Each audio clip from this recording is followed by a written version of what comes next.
వేయించుకోవాలి. ఇది ఆల్రెడీ వేడైందండి. ఇందులో కొద్దిగా ఆయిల్ పోసుకొని అవి పన్నీర్ వేయించుకోవాలండి. టేస్ట్ బాగుంటుంది పన్నీర్ వేయించుకుంటే. ఎర్రగా అయిపోయాక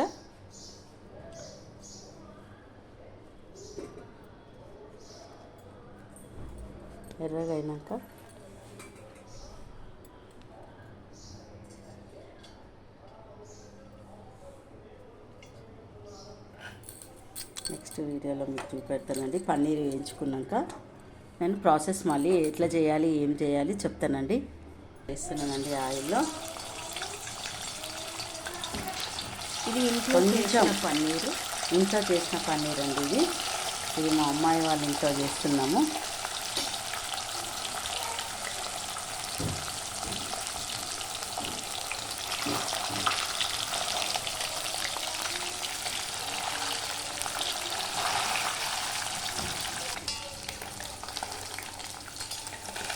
చాలండి.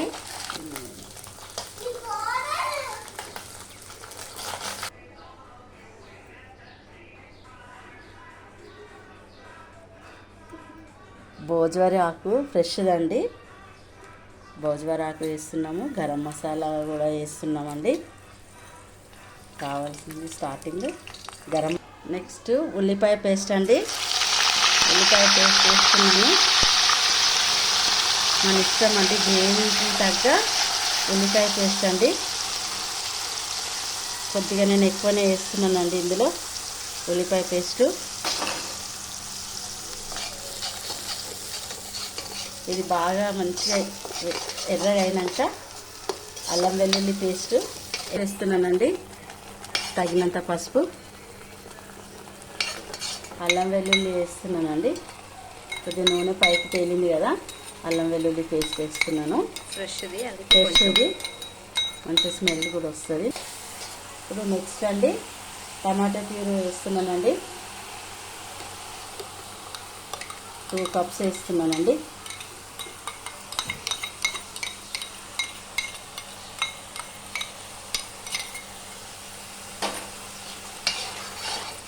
కప్స్ టమాటా ప్యూరీ వేస్తున్నానండి. ఇది బాగా మంచిగా నూనెలో ఫ్రై అయినాక ఉప్పు కారం వేస్తానండి.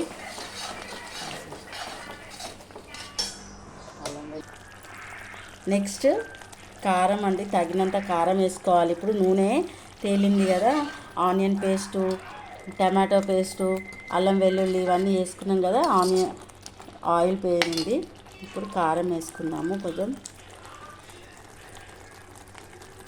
నేనైతే టేస్ట్కి తగ్గట్టు వేస్తున్నానండి. తగినంత ఉప్పు వేసుకున్నానండి. ఉప్పు అండి తగినంత వేసి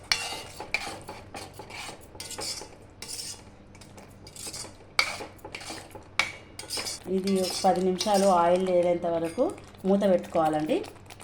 మాట్లాడకుండా మరి ఇదిగోండి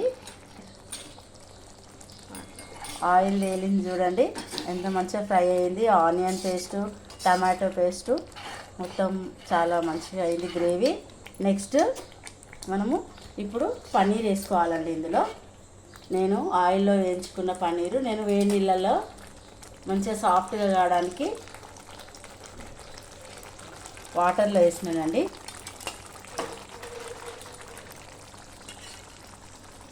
ఇది ఇంట్లో చేసిన పన్నీర్ కాబట్టి షేప్ అవుట్ అయిందండి, అంతే. పన్నీర్ వేస్తా అని వచ్చి అల్లరి చేస్తున్నాడు, వేసిండు పన్నీర్.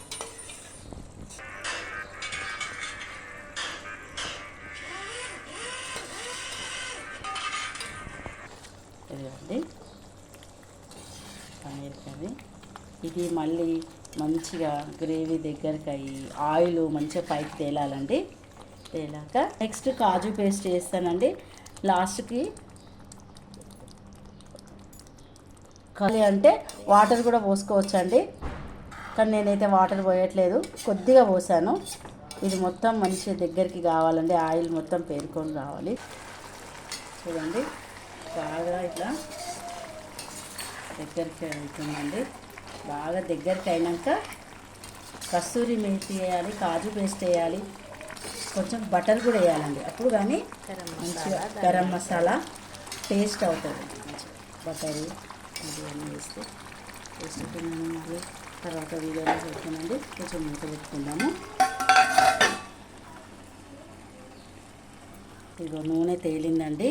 ఇప్పుడు నేను ఏం చేస్తున్నా, గరం మసాలా కొద్దిగా వేసినాం కదండి, కొద్దిగా ఇప్పుడు మిక్సీ కొట్టిన గరం మసాలా కొద్దిగా వేస్తున్నానండి, కొంచెం ఘాటుకి టేస్ట్కి. ఇంకా ఇందులో ధనియా పొడి ధనియా పొడి అండి, జీలకర్ర కూడా వేసి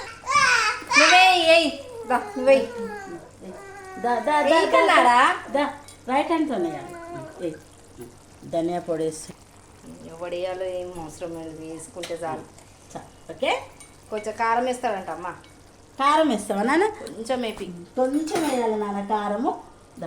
తగినంత టేస్ట్కి కారం కూడా వేస్తుండు మా శ్రీరామ్. చాలు.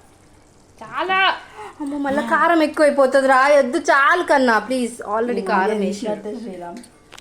నెక్స్ట్ చాలు. అది ఇదే ఇక ఇది వేద్దాం. నెక్స్ట్ కాజు పేస్ట్ అండి. చూపి ఆగు.